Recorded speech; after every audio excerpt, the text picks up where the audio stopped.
All right, so PT measures how quickly your blood actually clots. The PTT is the partial thromboblast time, and it's mainly used to monitor a person's response to taking some sort of anticoagulant.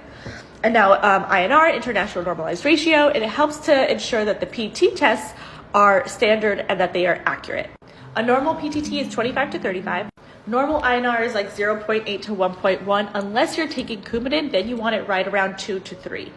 A low INR means that your blood is not thin enough, like it's too thick. It'll coagulate easier, make clots easier. An INR above 3, even when you're on Coumadin and stuff like that, means, okay, your blood is actually too thin, you're at risk for bleeding.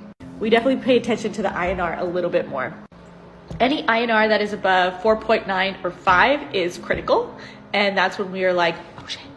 Remember that the INR is slightly higher for newborns, like 2 to 3.